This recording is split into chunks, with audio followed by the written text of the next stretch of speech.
Décryptage. Décryptage qui reçoit ce matin Maurice Violeton, Ghislaine Joachim-Arnaud.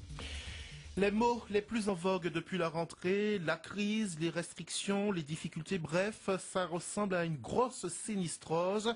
La femme, l'homme de la rue doit faire très attention à son pouvoir d'achat et à son emploi. Bonjour Ghislaine Joachim-Arnaud. Bonjour. Vous êtes la secrétaire générale de la CGTM, la première centrale syndicale de Martinique en nombre d'adhérents, en représentativité. Cette rentrée 2011-2012 est-elle plus délicate que les précédentes ? Pas plus délicate, mais le contexte actuel, il est plus grave du point de vue des intérêts de la population laborieuse et des travailleurs. Parce que ceux du monde capitaliste qui dirigent, les dirigeants de l'économie capitaliste, eh bien, ils agissent pour mettre dans la misère des milliers de gens ici et des millions de gens, sinon des milliards de gens sur cette planète. Et nous devons, nous travailleurs, nous rendre bien compte qu'il y a un problème grave qui se pose et si les dirigeants politiques de l'économie capitaliste, les chefs d'État des pays européens ne peuvent rien faire, et ils ne peuvent rien faire, et c'est pas parce qu'ils se réunissent fréquemment qu'on a l'impression qu'ils pourront faire quelque chose. Ils nous montrent l'exemple tous les jours. Eh bien, il faut nous comprendre, nous travailleurs, nous populations laborieuses, que c'est nous qui produisons des richesses et que nous sommes en capacité, si nous le voulons, de mettre un terme à cette politique qui s'attaque essentiellement au salaire de la population laborieuse, aux pensions des retraités et au niveau de vie de ceux qui ont peu pour vivre, à savoir les chômeurs. Alors la présidentielle, c'est dans quelques mois, dans 9 mois exactement, c'est le moment rêvé pour se faire entendre, mais pour dire quoi exactement, Ghislaine Joachim-Arnaud ? Je vous assure, fondamentalement, les travailleurs ont intérêt, quand il y a des élections politiques, que ce soit des élections présidentielles, législatives ou autres, ils ont intérêt à utiliser le bulletin de vote pour exprimer leur opinion. Mais ils n'ont aucune illusion à se faire sur celui ou celle qui sera au règne des instances de la bourgeoisie, que ce soit en France ou ailleurs.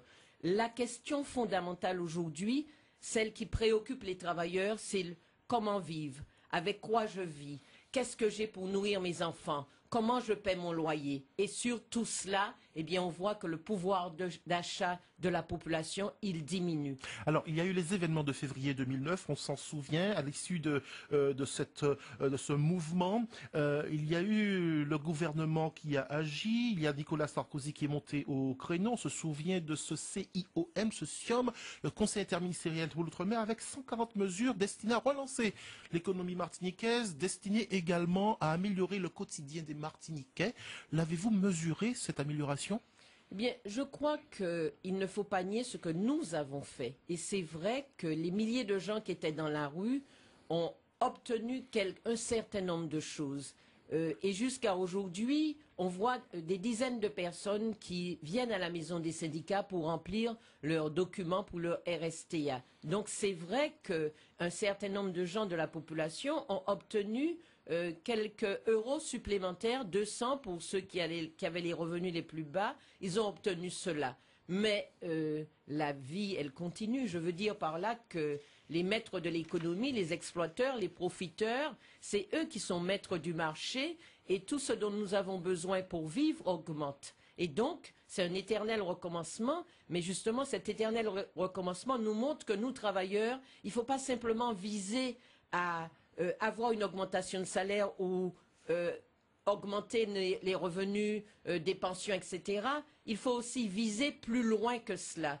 Les gens qui dirigent l'économie, eh bien, nous emmènent à la perte. Cette économie-là, elle n'est plus viable. Et les personnes qui sont en capacité de transformer radicalement cela, eh bien, c'est encore les travailleurs, c'est encore les salariés, c'est encore les ouvriers, c'est encore les employés. Alors, des travailleurs, des centrales représentant ces travailleurs qui ont une nouvelle donne en main, une nouvelle carte, puisque on a vu il y a quelques jours, Ghislaine Joachim-Arnaud, Philippe Joxe, c'est quand même le nouveau président du MEDEF, qui s'est rendu à la maison des syndicats, c'était tout un symbole, pour y rencontrer une centrale, la CFCGC. Alors, c'est une première étape plus ou moins light, on va dire ça comme ça, puisqu'il s'agit quand même de syndicats de cadres, mais Philippe Joxe qui dit vouloir rencontrer les centrales syndicales pour instaurer un véritable dialogue. en Martinique concernant tout ce qui est social. Qu'est-ce que vous en pensez, vous? Eh bien, il pourrait commencer par dire aux dirigeants de but de ne pas licencier des travailleurs ces jours-ci. Il pourrait commencer par dire aux dirigeants de géants casinos de ne pas licencier en prévision de l'ouverture de Carrefour à Cluny parce qu'ils pensent qu'ils feront moins d'argent. Il pourrait commencer par dire aux dirigeants de l'État, M. Sarkozy, de renouveler les contrats des emplois aidés. Il pourrait commencer à dire, au lieu de foutre de l'argent dehors, de donner de l'argent aux banques, de mettre de l'argent dans les services publics pour qu'ils puissent fonctionner pour les intérêts de la population. C'est tout ce que vous lui direz? C'est tout ce que vous direz lorsque vous le rencontrerez, vous? Bien sûr, et puis M. Jox, c'est le représentant du patronat, bien sûr, et les accords qui sont restés bloqués depuis 2009, et les rendez-vous qui n'ont pas été respectés, et la négociation, parce que le dispositif qui a été mis en place en 2009 sur les 200 €, il va se terminer là au début de l'année prochaine. Eh bien, il faudra bien décider de ce qu'on fait. Et est-ce qu'on intègre tout cela au salaire? Vous êtes donc une secrétaire générale contente de le rencontrer? Donc il y a bien des sujets que nous avons à discuter avec ce monsieur. C'est une bonne démarche qu'il a entreprise. Mais non, mais les patrons font toujours ça. Ils discutent. Nous, on veut des faits. On veut que les gens s'engagent concrètement. C'est ça qui est important. Alors, concernant les retraites, tout à l'heure, vous y avez fait allusion, Ghislaine Joachim-Arnaud, on apprend que les retraités en Martinique sont dans des situations de plus en plus précaires et que même certains d'entre eux, je l'ai lu sur le site internet de votre organisation syndicale, que certains de ces retraités d'aujourd'hui renoncent à certaines prestations sociales car cela ampute tout simplement ce qui pourrait arriver dans les poches de leurs descendants. Oui. Il y a ça, mais si vous voulez, la misère en Martinique, elle est en train de s'aggraver. Les retraités ont des revenus extrêmement ténus qui ne leur permettent même pas de vivre. Je dis bien de vivre. Parce que vivre, c'est pas simplement boire, manger, c'est aussi se loger, c'est aussi avoir des soins.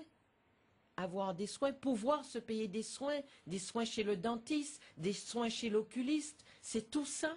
Et bien des retraités ne peuvent pas le faire, mais bien des personnes qui ont une activité professionnelle ne peuvent pas le faire parce que leurs revenus ne leur permettent pas.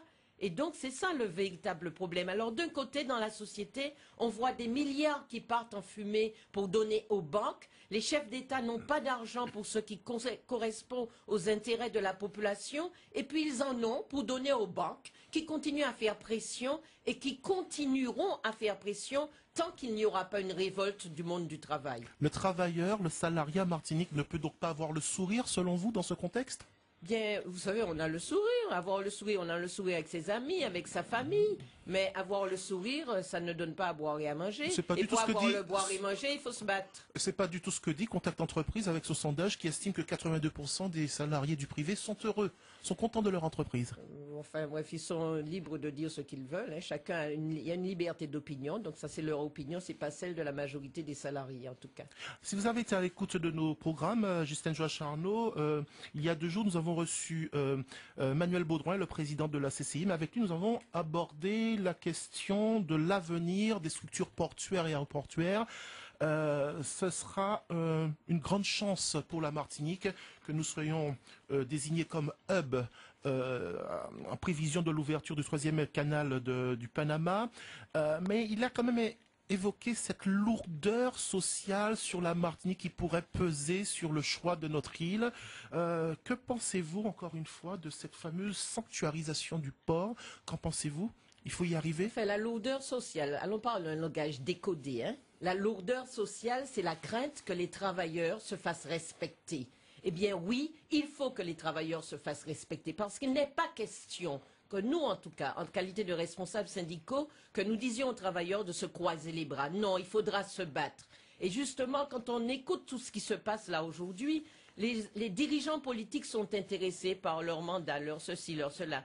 Mais les problèmes de fond, les problèmes qui touchent des milliers de gens, ils n'en parlent pas. Ils n'essaient pas de préparer la population à éviter de prendre les coups qu'on lui donne déjà. Parce que nous prenons des coups et on nous en donnera encore. Et il faudra résister, il faudra se battre. Regardez comment fonctionnent les services publics. Les services publics de la poste, les services publics de l'éducation, les services publics de la santé. Regardez comment fonctionne, regardez ce qui se passe au niveau du logement. Partout il y a des problèmes. Il y a de l'argent pour régler ces problèmes-là. Mais l'argent, on préfère le donner aux banques et pas le mettre à la disposition de la population pour des choses utiles à la collectivité et au plus grand nombre. Et pour que cela soit ainsi, eh bien, il faut que les travailleurs, la population laborieuse, nous ayons confiance en nous-mêmes et que nous comprenions qu'il faudra se battre. Il faudra se battre. On n'a pas d'autre solution. Votre mot d'ordre donc pour cette rentrée 2011, c'est la mobilisation plus que jamais? Se préparer à la lutte, oui.